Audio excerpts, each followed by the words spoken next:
Aalis nga po pala kami ngayon at mamimili po ako ng gamit na dadalhin ko po sa Canada. Malapit na din po kasi yung alis ko. Hindi ko na nga po maintindihan kung ano po nararamdaman ko ngayon. Medyo malayo nga po pala ang pupuntahan namin, kaya ayan yung mag-ina ko, nakatulog na lang po sila. Dito nga po pala kami pumunta sa SM Pampanga. Huling punta ko nga po pala dito nung namili po ako ng gamit papuntang Japan. Tara. Bye.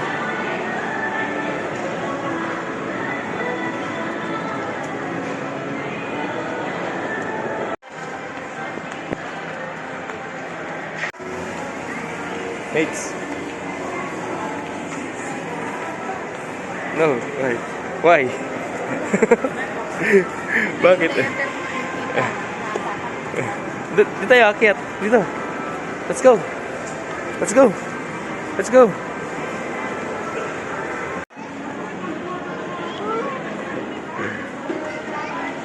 Pakita mo yan. Ayaw mo play. Pwede ka nag-rice ko lang. Naman ako nagra-rice. Pwede ka nag-rice. Naman ako nagra-rice eh. Oo. Mag-rice ka muna dati yan. It's hot pa.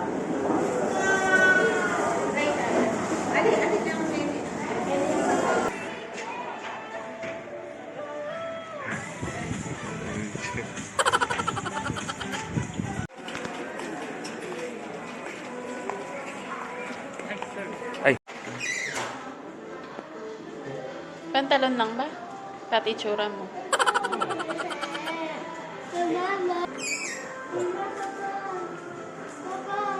Okay din. Ay. Mm-mm. Sige. Okay, diba? Oo.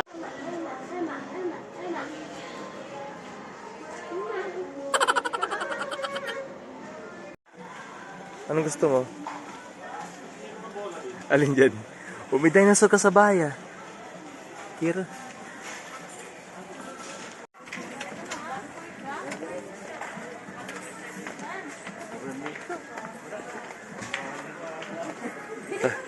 Talagang gusto niya yung ano, gusto niya talaga yung shark. Ayun. Dinosaur. Ano? Naligaw ka pa. Saan?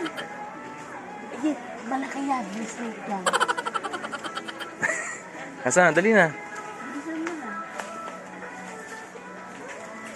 Yung, iniwan ko din yung ano natin. Oh. Gusto niya talagahan yung ano. Ay, come on. Nakakatuwa nga po pala si Kuya Nathan ninyo, bigla po niya kasing naalala si Baby Gio. Para nga daw po kay Baby yung hinahawakan niyang laruan. Pero yung sa kanya na gusto po niyang laruan, hindi po namin nabili kasi sobrang mahal. Tapos dinosaur na naman, ang dami na pong dinosaur sa bahay. Dito nga po talagang awang-awa na po kami sa kanya kasi po umiyak na po talaga ang Kuya Nathan ninyo. Hindi naman po kasi pwedeng bilhin lahat ng gusto niya, lalong-lalo na po kung meron na po siyang ganun. Buti na nga lang po at may nagustuhan po siyang iba.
Eto nga lang po pala na pamili namin. Grabe ang mahal po ng bilihin ngayon. Nakakaiyak na nga lang po pala ang presyuhan ngayon. Tingnan nyo naman po yung mag-ina ko hanggang sa paglalakad kumakain po sila. Nakshuta, may dala pang banigang kumaring Nikki nyo. Ito po mga tropa na bali, kakauwi lang po namin galing po sa SM Pampanga. Yun. Bale, ito lang po yung napamili ko sa gamit ko po na dadalhin ko po sa Canada. Okay? Nagsimula na po tayong bumili ng mga gamit. Dadalhin ko po sa Canada kasi po medyo marami tayong dadalhin. Pupunuin po natin itong maleta na to, dalawang maleta, tsaka meron tayong hand carry. Ito yung hand carry.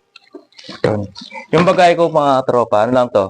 Bali 24 inches yata to. Tapos 25 yung capacity ng kilo na pwede pong ilagay.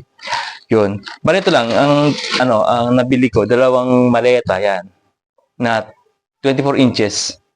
Medyo mahal kasi yung mga tropa yung bagahe. na gulat na din ako sa presyo. Pero okay naman din kasi quality din naman. Yun. Ito siya. Yan. Di ba? Okay na. Yan, bali dalawa. Tapos, ang kagandahan dito, meron siyang free na hindi siya expandable, no? Siguro okay na rin yan. Tapos, ito, free lang po ito mga tropa, na hand carry. So, plano ko po kasi bumili ng ng bag para sa hand carry. Kaso, dahil nga, in-offer sa amin to na meron daw pong free na pang hand carry, ito na po binili namin. Iba nga lang po ang kulay. Parang din ako mahirapan kasi may gulong siya, di ba? Unlike kapag bag na dala-dala ko siya, di ba?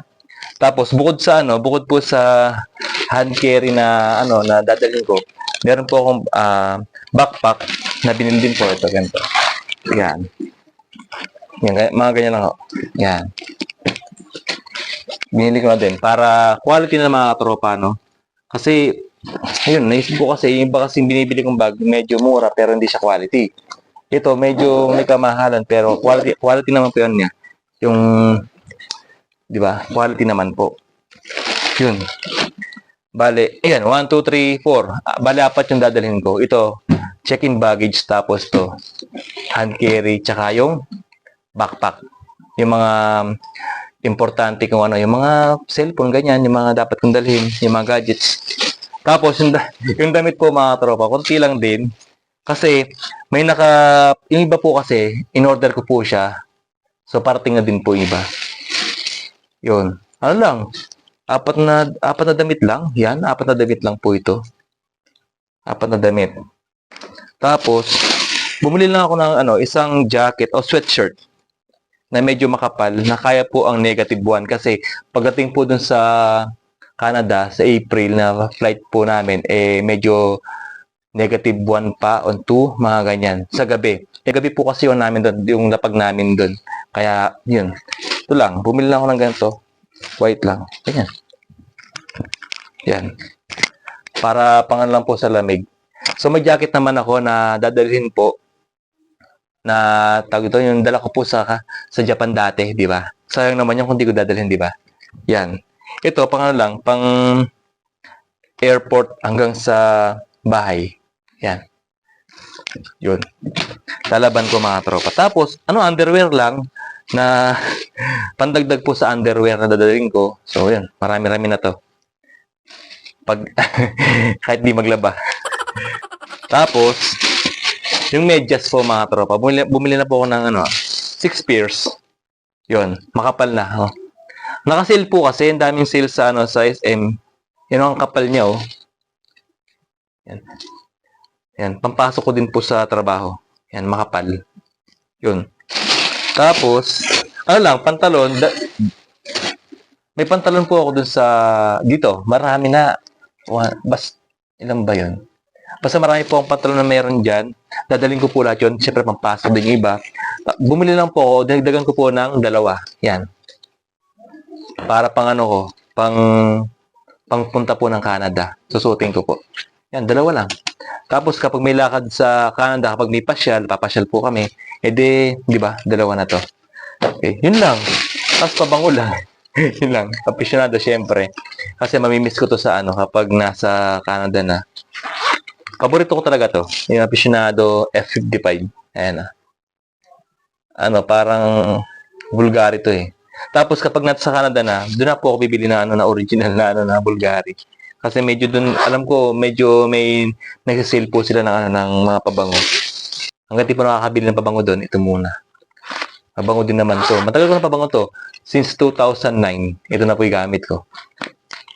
Yun lang po ang ano ko mga tropa, yung gamit ko ngayon. Yan. Ito pa lang po mga tropa yung gamit ko. Yung iba, yung ibang gamit ko, nasa bagahe ko, nasa isang bagahe. Tapos, nalaban ko na lang yun. O nalaban na po yun, lalaban ko siya ulit para naman, para mabango din naman. Tinabi ko na kasi mga tropa, hinanda ko na talaga sa, sa flight ko, ganyan, flight namin, para pag, nakahiwalay na po yung dadaling ko papuntang Canada. Yun naman po kasi mapasok ko naman yun sa trabaho at pang-araw-araw, ganyan. Yun, ito naman kasi, pang alis, ganyan. Sana pala mga tropa, bago umalis, syempre, ayusin ko po ito. Mag-vlog pa rin po ako. Papakita ko po sa inyo kung ano po yung mga dadalhin ko po sa Canada. So, may mga napapanood po kasi ako sa mga ibang vlogger na may dinadala silang ganito, ganyan. So, yun, gagayahin ko din yun. Siyempre, kailangan nyo sa Canada, kaya dadalhin ko din po. Papakita ko po sa inyo kung paano ko po papagkasyahin dito yung kung paano ko papagkasyahin. Kasi yung mga jacket, po talaga, yung parang makapal, maluwag ang space. Kaya, kailangan po kailangan ng diskarte. So ito kasi, di ba, alam natin, 24 inches lang to. Kaya, kailangan po talaga ng diskarte. Yun. Kaya yan. Papakita ko po sa inyo pag mag-aayos na po ako ng bagahe ko. Papakita ko po sa inyo lahat ng dadalhin ko. Okay? Ayun mga tropa, syempre hindi ko naman tatapusin po ang vlog na to na hindi ko po sinasabi sa inyo to. Share to inspire, not to impress. Pray hard, work, stay humble, and God bless po sa ating lahat. Bye-bye!